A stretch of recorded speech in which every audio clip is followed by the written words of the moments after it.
Ехо, видяхте ме. Как сте? Добре ли сте? Добре дошли на всички в моя YouTube канал.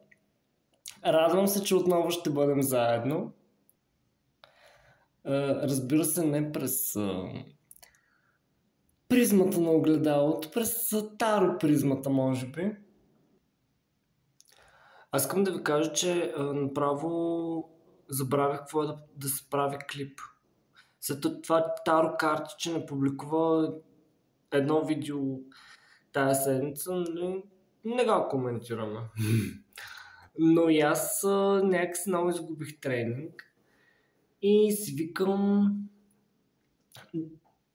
как да стартирам, какво направя, направо директно ще се появя да се видим. Всъщност аз вас не мога да ви видя, но поне вие мен да ме видите.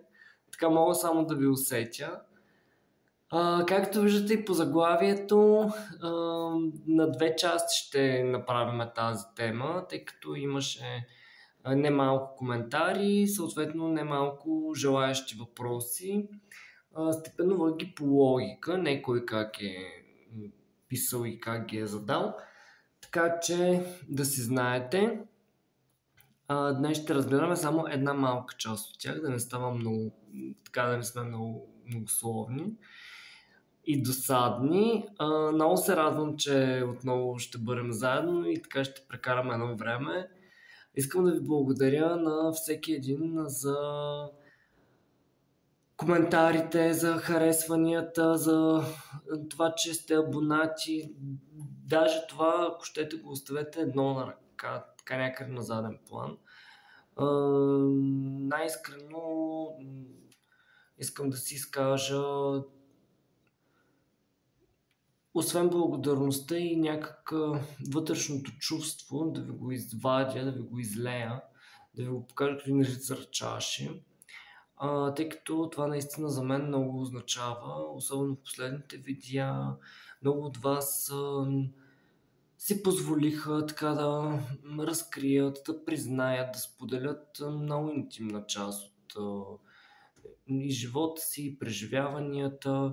Нещо, което лично аз, съдейки по себе си, явно някой трябва да ме жегне, за да докосна някакви бутони, да ме провокира, за да изпадна в състояние наистина да призная нещо, което, ако трябва да сме честни, не на всеки може да си кажем. Така че това означава страшно много за мен. Да, благодаря много за харесванията, благодаря ви за цялостната подкрепа. Може би много пъти ще се повторя и ще го кажа. Този канал без вас няма да е същия. Смисъл, вие сте олицетворението на този канал. Да, колодите, картите, заглавията, темите, това са такива масови неща, които аудиторията и въобще призива, вътрешната мотивация да зная за кого и защо го правя, да сядам и да на някакъв по много интересен начин всъщност общуваме с вече немалка част от вас. Интересното е, че започнах да имам и нови приятели и така хора, дори да е много крайно приятели, хора с които без да се познаваме разменяме много интересни слова. С други по коментари, с трети на други места, така че наистина благодаря много. И ако желаете да преминаваме към съществената част. Но знаете, че аз не сглобявам видеа, тук ползвам просто една пауза. Просто и елементарно. Този път въобще нито декорация, просто е така през просото, просто. Е така просто да има нещо, да не мислите, че голямото старание. Искам да ви кажа, че този клип, ако нямам 65 проби на започване, а пък тази котка колко пъти се качи, колко пъти се бълри камерата, чак скочи на стената в единия кадър беше. Но въобще така. Няма да ми стигне времето. Какво не ви е казал? Сега, със всеки един въпрос, тъй като всеки един въпрос идва от различен човек, съответно аз слагам различно тесте. Така ще преценя след малко как ще изваря картите, дали ще с история или ще тегля произволни карти, за да загубим история. Ще работим с Dreamkeeper, Казанова и Haunted House. Първият въпрос днес ще бъде: какво не ви е казал по повод своето минало? С Dreamkeeper. С Казанова ще разгледаме какво не ви е казал от настоящите си взаимоотношения и защо. Каква тайна крие в тази връзка? И съответно с последното тесте ще разгледаме защо не казва истината.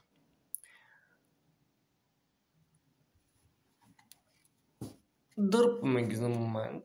Така, ще ги поканим на пушалня. Между другото спрях цигарите. Представяте ли с как ми се отразяват тези възли вече и затъмнени? Си там да спра цигара. Просто представяте ли с какъв живот живея аз? Питали ли сте се някога? Добре, какво не ви е казал по повод своето минало? Нека да стартираме.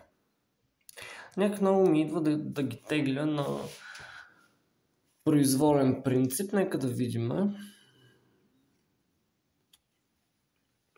Добре. Какво не ви е казал по повод своето... Така, тук даже си имаме и обърната карта, която искам само да видите след малко в прочета, колко не случайно е обърната. С история ще, както виждате. Добре.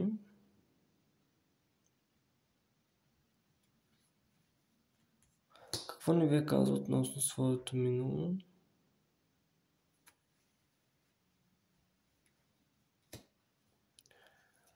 Окей. Сега аз историята мога още доста да я продължа, но така ще стане вече много дълго. Ами много интересна история, така доста драматична, изцяло в стила на нашия човек, естествено.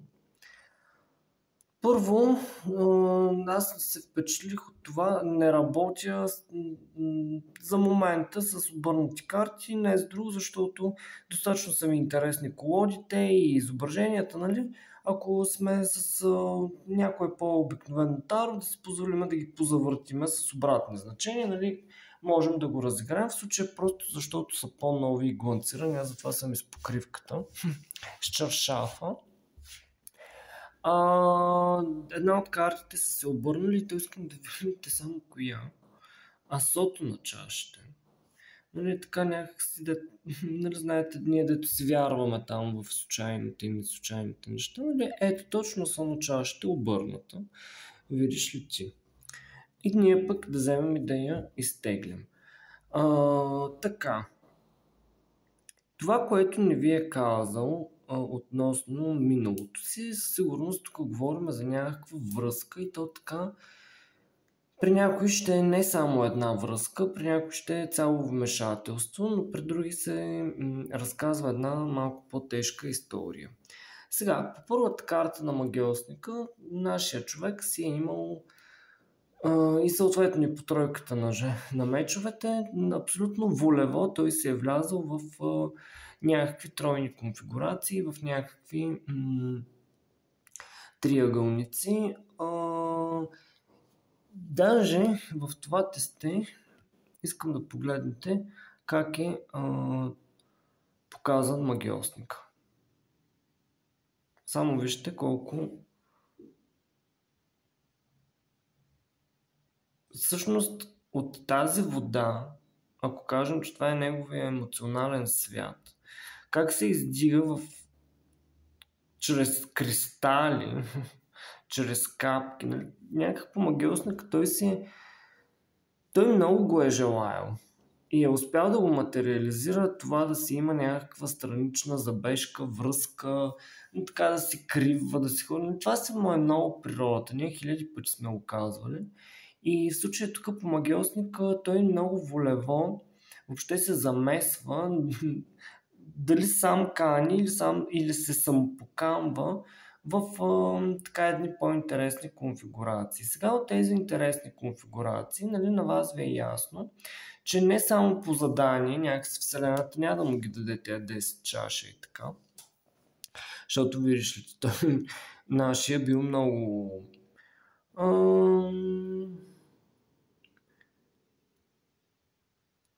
устремен,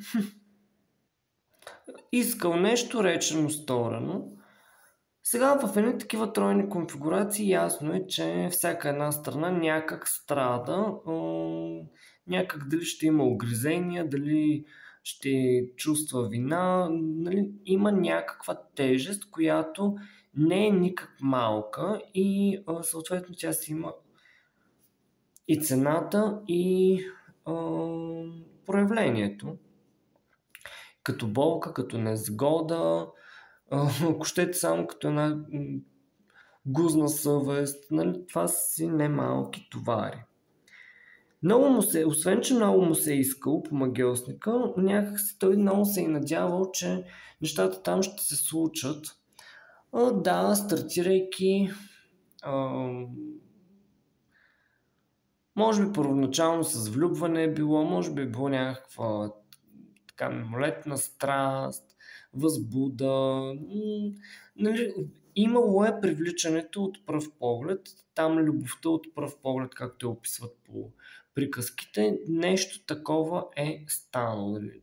Видял се е с някакъв персонаж, с някаква жена и съответно много, така много естествено са се пожелали. Да, но нещата не са потръгнали никак добре. Дори искам да ви кажа, че неговите очаквания са били така като едно бурно начало, като една бурна пламенна любов, екстаз, въобще нещо много красиво, тъй като той самия го е задал. Самия той тръгва по този път. Не е било просто така случайна среща. Не, той го е желаял абсолютно волево. Съответно Вселената му предоставя този капан за мен по тройката на мечовете. Но капана малко по-бързо се проявява в това, че нещата не потръгват. Нали? Нито в емоционален план, нито като старт. Нали? Това, че е имало привличането, това, че много се харесали, видели, нищо подобно. Но нашия герой по десятката на чашата, искам да ви кажа, че е имал една абсолютна пълнота, нали, бил е толкова оцелен от Купидон и толкова влюбен, че наистина не е знаел къде се намира. Личността е била много силна в лицето на тази жена. Виждате и по двойката на жезлите. Жената със сигурност е била така с някакъв ръст, с някакъв ранг. Може да е била и известна, може да е била и с от интересно потекло и семейство, ако щете и като фамилия. Нали, определено е имало разлика между това, което е той и това, което е тя като статус и въобще като някакво социално положение. Но нищо не е станало между тях. Просто някак всичко е било само в неговите фантазии, в неговия емоционален свят. Да, той е давал какво ли не, нали, тук и 10 и 11 чаши, където не съществуват. Много е бил влюбен, даже при някой ще се разиграе, че много я е обичал. Нали, имало е, може би тази жена е била така патрона, както се казва, и въобще препъни камъка в неговите емоционални блокажи, тъй като казахме при един огромен процент от вас, този човек си има немалка доза емоционални блокажи. Точно заради тази жена всъщност се заключва, някъде се заплита големия възел в проблематичните му и характеристики, комплекси видяхме и нали, цялостното това проявление, което го има. Всъщност тези неизживяни 10 чаши, този купнеж, заряд и така добив на любов не било много едностранно. Той просто не е имал обмен. Нали, това нещо си е останало в него, но много неизживяно, несподелено. И съответно 10 чаши в този случай, да, те са много красиви карти, значението нали, е емоционалната пълнота, но когато тези 10 чаши не са споделени, особено тук виждате и жената, някак е... Наистина има разлика между нея и между него в социалното положение въобще. Той може би затова е бил и толкова привлечен, но и да не говорим, че имаме и магиосник, така че имало и немалка доза и автоманипулация, но и като цяло нали, той е дирижирал. Той го е режисирал и дирижирал, така че и той си имал манипулативните способности.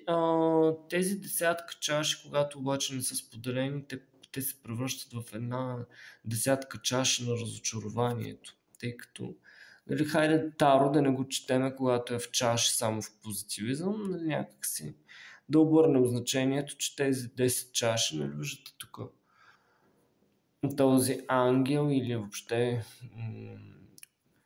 герой някак е сам. Да, с всичките си 10 чаши, пълни с любов, пълни с мечти, пълни с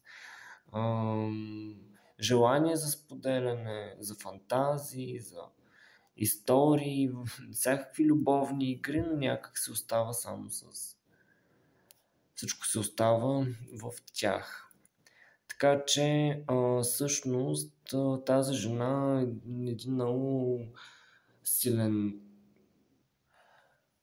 кондензатор, да го наречеме. Въобще, всъщност с нея по картата на смъртта той започва да преживява точно това, което преживявате в момента и вие, тази голяма и не бих казал много лека трансформация, защото обикновено когато се появи тази карта, нали, нещо трябва да приключи, за да започне нещо ново. Но в случая той започва да се видоизменя, той започва така генерално да се променя от цялостната си същност и емоционално положение, бих казал, което е в момента. Сега много се надявам при някои, нали, много се надявам това значение да го няма, но при някои всъщност ще се проиграе, че тази жена е починала по някаква причина. Казвам го най-сериозно, защото осмицата на жезлите в случая виждате, те сочат нагоре. И някак, нали, и подреждайки се и до смъртта, смисъл, той всъщност може и по такъв естествен начин да е загубил тази любима. И това всъщност да е нещо, което да не...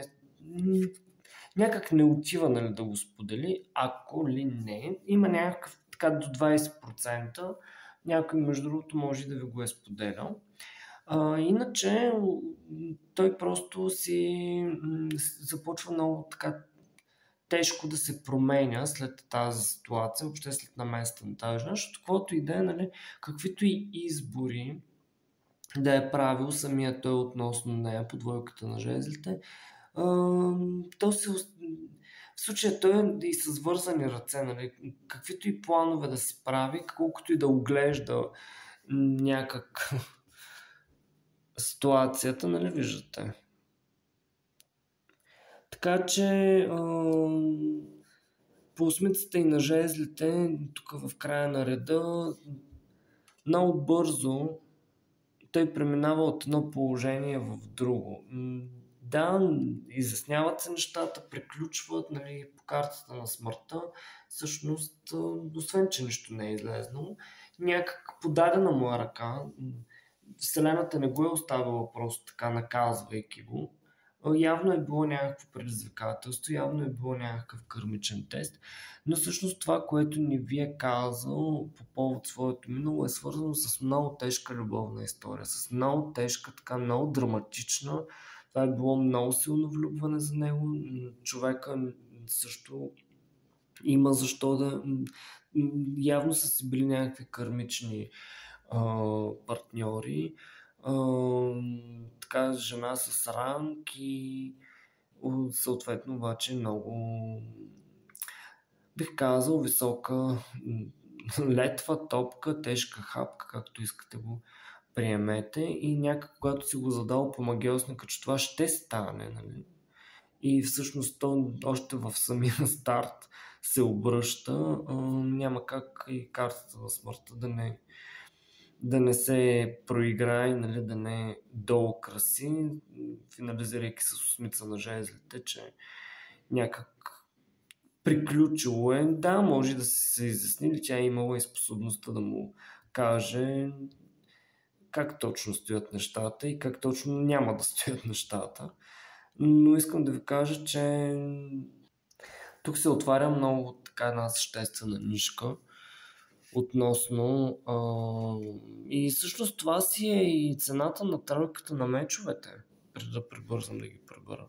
Нали, сега, участвайки в такава конфигурация, тази жена може би си имала и семейство при някой отделно, нали, нека да го попитаме. Според вас той бил ли е сам по тройка на мечовете или е бил и с още бил е в някакви други взаимоотношения. А всъщност при някой може да е бил и с вас, ако сте многогодишни. Така че следата никак не е малка. Ще видим дали по тази история или по някоя друга, защо всъщност не ви го е. Всъщност какво толкова крие, нали? Защо го и крие, е интересно. Добре, нека да продължим с Казанова Таро относно следващия въпрос, а именно какво не ви е казал от настоящите си взаимоотношения и защо? Каква тайна крие в тази връзка? Нека да проверим. Какво не ви е казал относно в моментните си взаимоотношения? И съответно, да, това се е падало вече. И то точно с Казанова, мисля, че беше.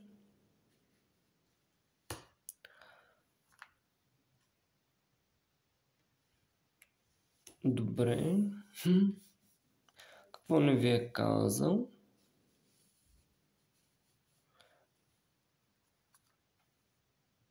И съответно и защо? Искам да проверим. Да, петица чаш, четворка чаш, добре. В смисъл, общо взето е се тая, какво не изтеглих. Добре, няма да слагам големия аркан на справедливостта. Искам обаче да сложа каква тайна крие в тази връзка.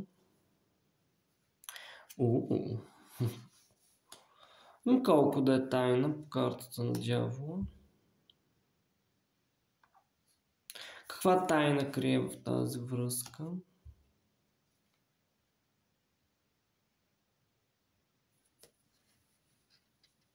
Да, тайна има и жрицата. Тайна имаме.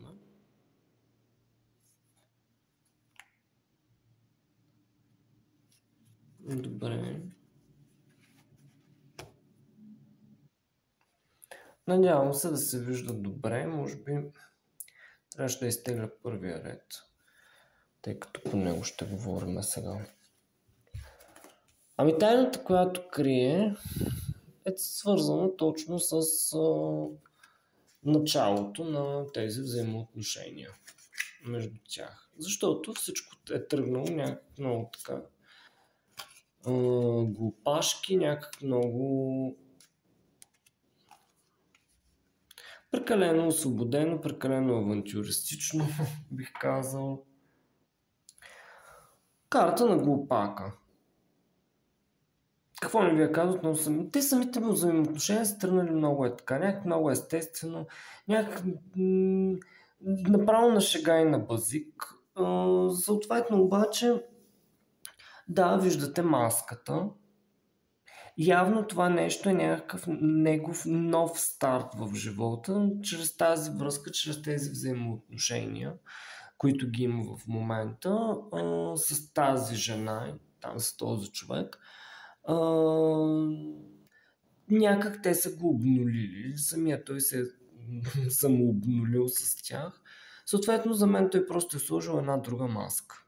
Или е доизградил, или е решил да смени образа, да го играе някакъв съвсем нов персонаж, така за първи път. Да, смело е от негова страна, да, той е архитекта, той е скулптора, нали, на този образ и искам да ви кажа, че никак не му е пукало. Дори и по последната карта в момента пак не му пука и ще ви кажа и защо. Но колкото безотговорно е започнало, така непланувано и някак много лековато всичко, така, нали, в момента цялата лъжа и целият фалш, който е между тях, защото между тях се един абсолютен фалш, се продължава със същата недаване на сметка и общо взето все тая взаимоотношения. По десятката на монетите, да, те имат много в тях. В смисъл, това са хора, които имат всичко материално, имат пари, имат хубав дом, така едно материално ухолство, откъдето човек е да го погледне. Сега дали единия се е хванал заради парите на другия или другия заради парите на същия, някак все таен, имат материалната облага и въобще едни други си имат материалния интерес. Да ви кажа честно, аз тук не го тълкувам като цен. Тук има една меркантилност за мен. Защото от глупака, от нулевия аркан на шута, изведнъж да ми излязат десятката на пентаклите. Да, чудесно, нали, някак така просто стартирали едни отношения в изневиделицата и видиш ли ти, нали, това е най-ценното нещо за него в живота му, нали, някак сега съдейки останалите карти, въобще не го причислявам така. По-скоро се го смятам и за мен това е и тълкуването в този случай. Едни други те имат взаимен интерес. Дали да не са сами, дали заради материалното състояние на единия, дали е заради нечий дом, заради нечий имот. Нали, тук има много силен материално-финансов интерес. Както се казва, интереса клати феса. Така че отделно, на какво, ето ми патерицата, на каква патерица се хващам аз? Ами имаме петица на монетите. Ами за бедност в отношенията говорим, за, нали виждате, някакви болесни такива, това не са и токсични връзки, това са болесни връзки. Там няма нищо, там няма любов, там е просто удавници за сламка. Може да е само и само заради парите, само и само за да живеят малко по-нормално, само и само, нали, да имат някакви материални, така от средно ниво, от средна класа продукти. И удобства. Те са си просто заслепени. Нито комуникиране, нали, въобще никакво общуване. Пълен крах. Ама пълен крах в тези взаимоотношения. Но някакси десятка на монетите не мога да я пречисля, че това точно му е най-ценното. Не. Той просто го оценя много високо. Разбирате? Но не е най-ценно. Той го оценя много високо. Дали много му струва, той затова не може да го пусне. Може би е и взаимно. Карта на магиосника имаме тук, нали, доколкото аз не се лъжа. Да, едно е. Не, окей, това да. какъв магиосник с този канал. Асото на мечовете, добре, окей, някак и на единия и на другия им е пределно ясно за какво става въпрос.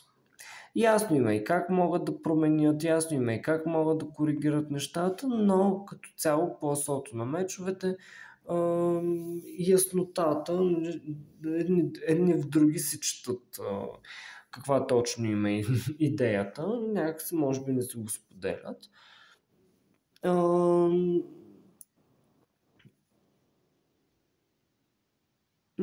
Да, не го чета като някакво ново начало. В смисъл, в този случай Асо на мечовете може да се премести в някакъв друг град по принцип. Тук има го като картинка, има го като значение, но по-скоро за мен нещата са им абсолютно ясни.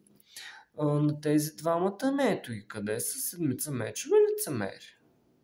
Това просто са едни лицемери. Хора, които така си фамилиарничат, които си говорят по един изкуствен начин, просто само и само да някак да са си един до друг, някак да е малко по-приятно. Нищо между тях не е истинско. И единия има корисни цели, и другия има корисни цели, и единия гледа супер използвачески на другия. Този същия е абсолютно същото. Всеки си има тайните намерения, всеки си има собствения затворен свят, всеки си има неговите си несподелени и въобще никога няма и на себе си дори да си ги споделят, защото те са толкова подли, те са толкова манипулативни, толкова грозни, че това е много трудно човек да си го каже, когато е сам себе си, защото някак по-скоро само да остане в менталиката е достатъчно неприятно, особено да си го и кажеш, пък еле да го чуеш. Така че те си живеят един много изкуствен и грозен, аз бих казал, начин на живот, защото това не са истински взаимоотношения, това не са никакви истински чувства. Да, всичко е започнало някак много така, като на театър. То се е започнало като на театър, всъщност и в момента театъра си тече и си върви. И така те се самоусъвършенстват, да, заблуждават, ти си ми най-ценно, ти си ми най-скъпото, ти си ми в този живот, ти си ми една тъпа патерица, без която с нея и без нея, защото не виждате, че то няма никакво движение. Не само в живота, въобще и в взаимоотношенията и тук нататък човек вече много трудно може да пресее кое е ценно и кое не е. Без да има значение какви заплати получава, какво има като състояние, като имоти, като не знам все още какво. Така че те нещата от това по-ясни на къде. По канале Гранде. И така че той театър, виждате, тук казахме, той се разиграва просто. Така че това заказване, не? Той това на себе си не може да го каже. Камо ли на някого да го сподели. И то точно на вас. Не го изисквайте от него. Защо? Защо не ви го е казал? Четворка на чашата, смисъл апатията е. Ето е къде е картата. Кое точно по тая карта искате да ви кажа? Те може би и секса не им върви. Искам да ви кажа, че те в секса са гола нула. Гола, жива, облечена, някак нула. Просто има нещо, което и един и другия много ги спира. Имат някакви много такива неизживяни, трудно споделени общи мигове. Някак го искат, но не знам. Четворка чаши, това са много слаби отношения. Връзката за мен в емоционален план е слаба. Да? Дори там по десятката на монетите те много държат един на друг. Те толкова са схванали, взаимно се мучат и пият от енергията. Нали? Това е окей. Но тук по тези четворка чаши, нали, защо не ви е казал? Това не се казва. В смисъл, това е много лично и някак достатъчно е, че се го изживяват. Значи искам да ви кажа, без да ви яд, нали, и един и другия от тях достатъчно добра цена плащат по четворка на чаш, нали, ден след ден да си ги изживяват тези четворка чаш. Те четворката на чаш са много неприятни. Нали, така да си в една постоянна почти вече открита депресия, да не искаш да споделяш и някак уж най-близкият човек колко пък точно да ти е близък, когато ти някак може би и сексуално можеш да се отпуснеш да направиш онова, което искаш, някак не знам.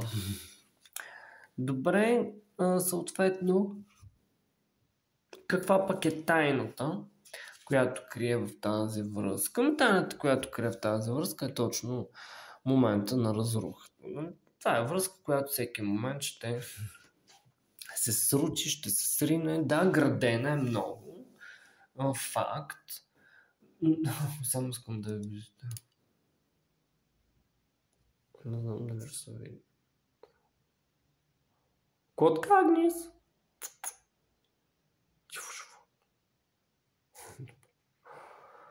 Така.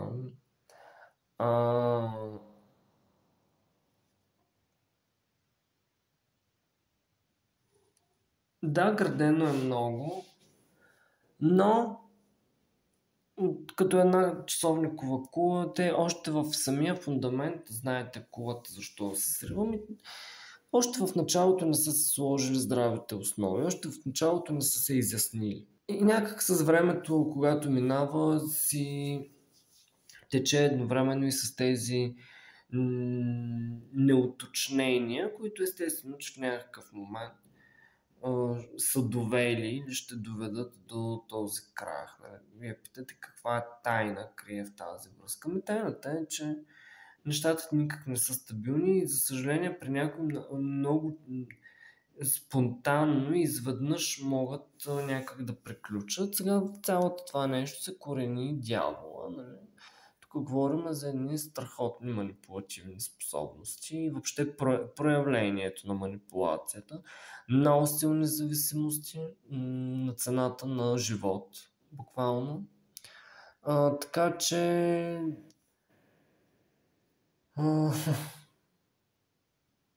каква тайна крием? Нали виждате по дявола каква тайна крие? Нали ви е ясно каква тайна крие този човек?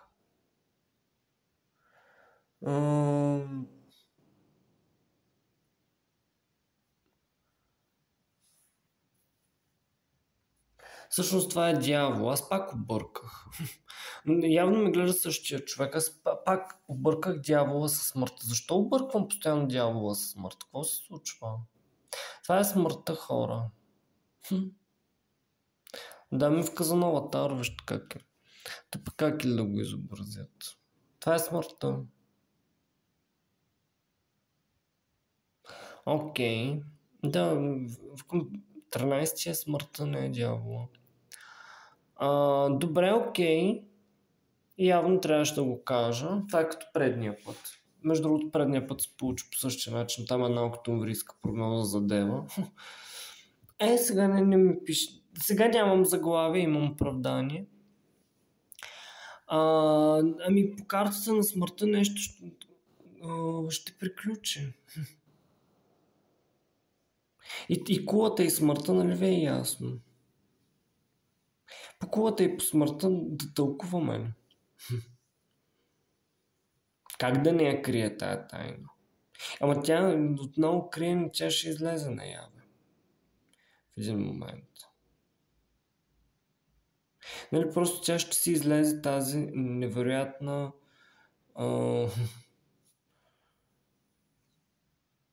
спекула.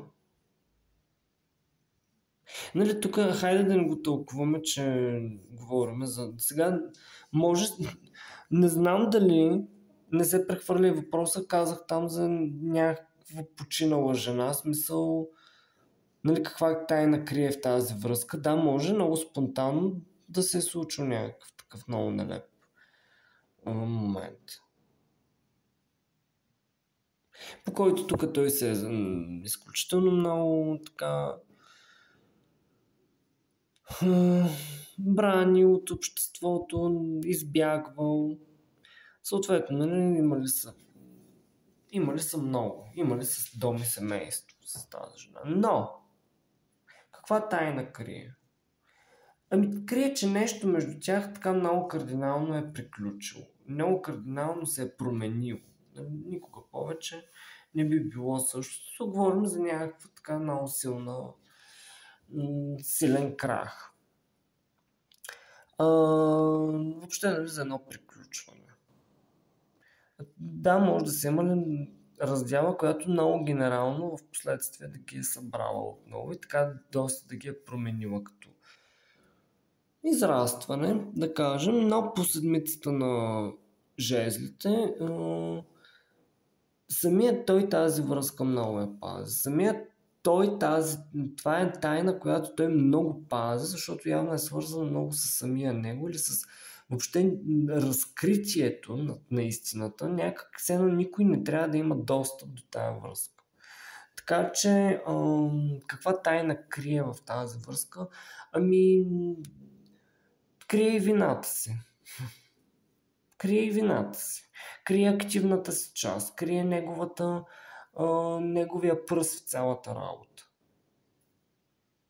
Но защото той тук има немалка доза участие. Еми точно това крие. И много умело го пази, и много умело го брани, защото той е свързан с самия него като его. По четворката на жезлите, тя е жената. В смисъл, даже може да се разиграе, че те имат при някои те имат подпис, брак, пръстен, някакво споразумение, общо, може да е кредит, може да е имот. Те имат семейство с тази жена. И тайната наистина е голяма, защото тук имаме жрицата и съответно пък двойка аркан, двойка меч. Каква тайна крие в тази връзка? Ами, принцип, самата жена в тази връзка, тя не е много случайна, но има и много... Тя не е много случайна, но тя е много като енигма. Така че и самата жена искам да ви кажа, че е много мистична. Някои от вас може би сте усетили. Много специална. Така че съответно оттам да идва и голямата дилема по двойката на мечовете. Защото тук някак не знам дали двамата се колебаят или всъщност той не се колебае повече. И въобще за какво решение става въпрос да се взима и защо толкова много се мисли на каква основа е това решение и колко точно е трудно или всъщност е трудно да се реализира това решение. Отговора, знаете, двойката на мечовете сме казвали, винаги се знае. Въпросът е как ще отсечеш, как ще го заявиш, как ще го представиш, как ще го отъждествиш с реалността. Така че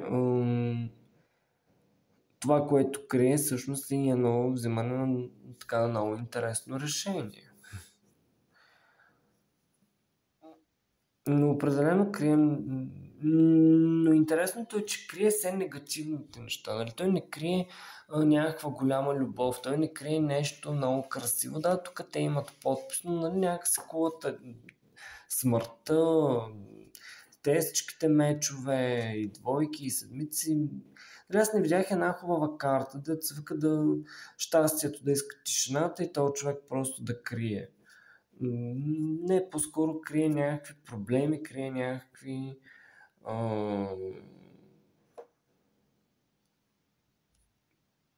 несъвършенства. Сякаш самият той се срамува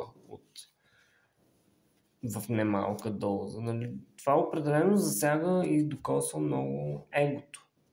Аз затова го казах и отдея.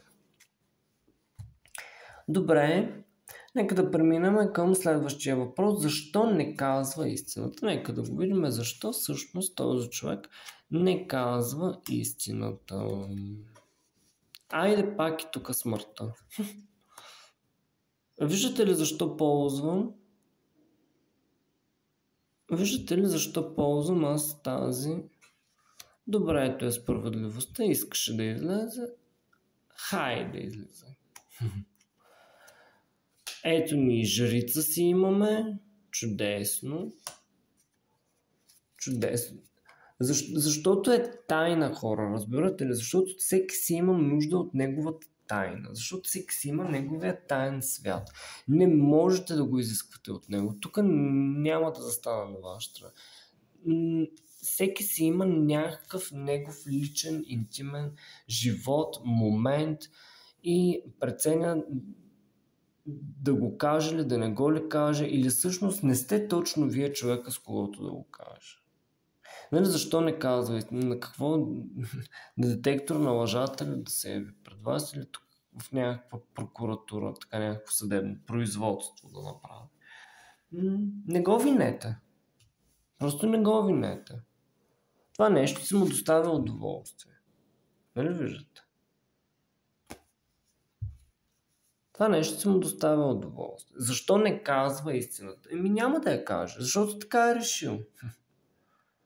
Даже вижте тук отзад оригиналното Тауър, 9 чаши. Което какво говорим? Той следва някакъв чужд модел, някакъв архетип, някакъв така авторитет, който явно така го е възпитал. Нали, самия той виждате, че е много самодоволен и като цяло умее много добре да се черпи от живота и така да взима бенефитите и да ги оползотворява изключително пълноценно. По краля на пентаклите, какво друго може да кажем, освен че защо не казва истината? Защото той така е решил, защото за него това е сигурното, защото за него това е ценно и явно вие не заслужавате да го знаете това нещо. Кои сте вие да го знаете? Се казва той по краля на пентаклите.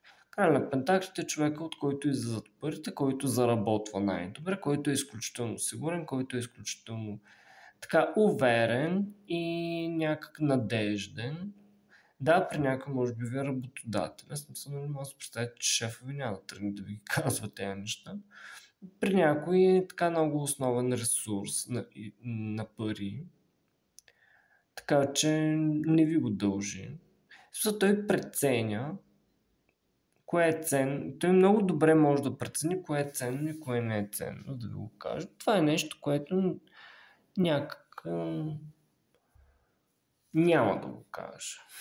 Тук имайте предвид, хванете и земния архетип. Нали, тук като говорим за земя. Земята е адски инертна. Земята е адски инатлива. Много пасивна. Нали? Това е един добитък, който когато се науми, че нещо няма да го направи, смисъл той просто няма да го направи.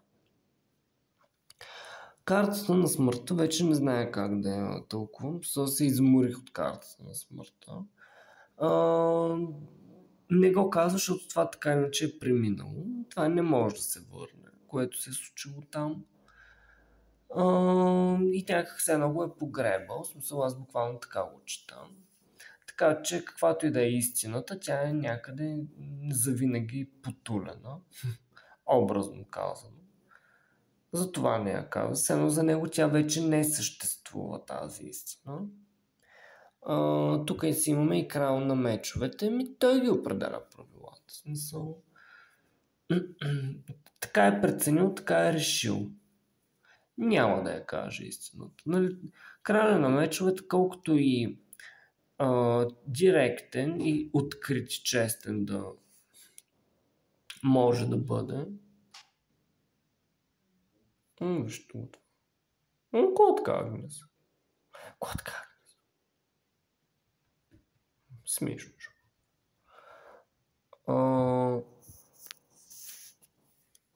Колкото и да е открит, толкова съответно може да бъде и лъжлив. Нали, тук говорим за въздух. Променлив.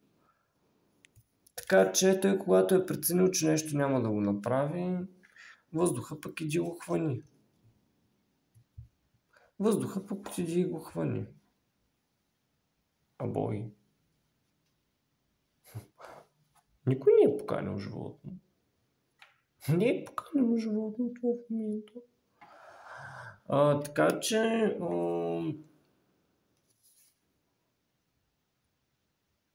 за него това е правилният ход. Той много добре знае кой е правилният ход. Защо? Това е справедливото за него. Няма да я каже. Така е отсъдил, така е преценил. И най-вече оставя го цялото това нещо. Оставя го цялото това нещо на някъде в миналото и той се продължава напред по един чист начин. Нали, той просто се отива някъде на едно много по-спокойно место. Тук ще е така ментално, нали, го хванете. Ментално го хванете. На него просто не му пука. На него просто не му пука. И по картата пък на жрицата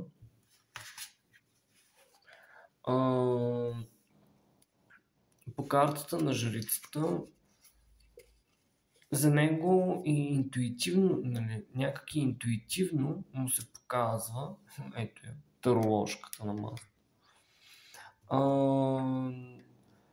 Интуицията се му казва, че това е вариант. Нали, знаете, мъжете, че те не вярват много в всякакви такива глупости, карти и работи. Но някак естествено, че като всяко едно живо същество, на тях си им работи интуицията.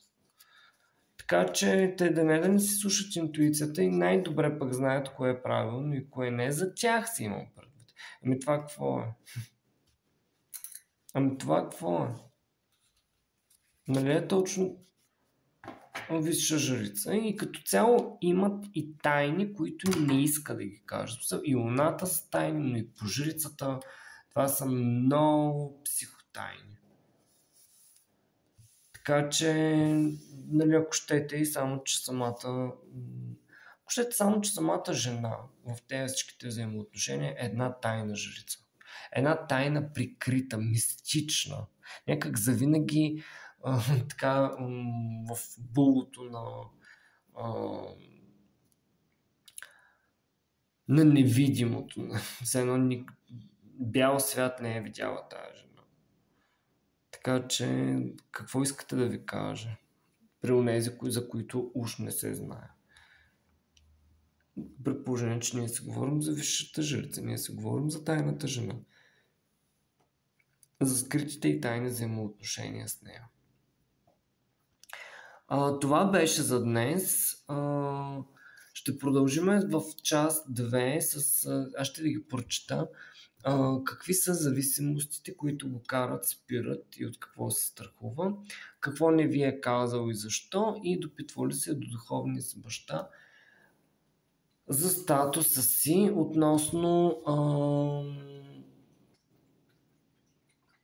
относно втората част на тази тема.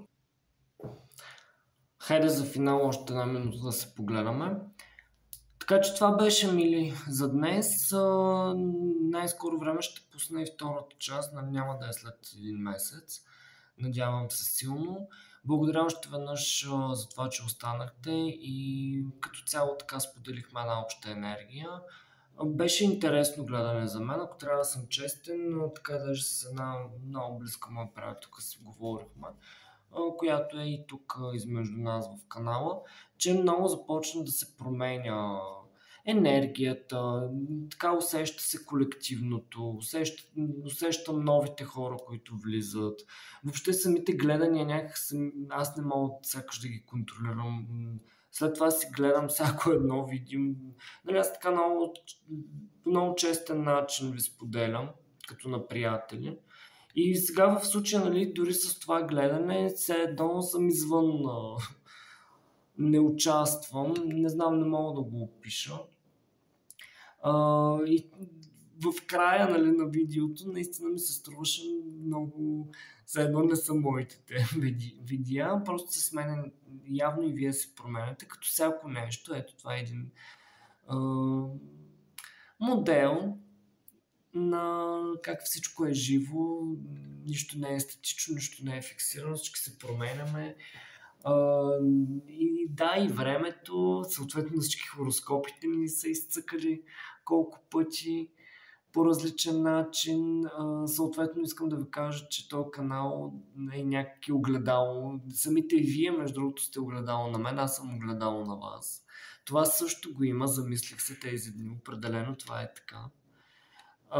Така че влизаме в една тема на трудно обяснимите неща. Пожелавам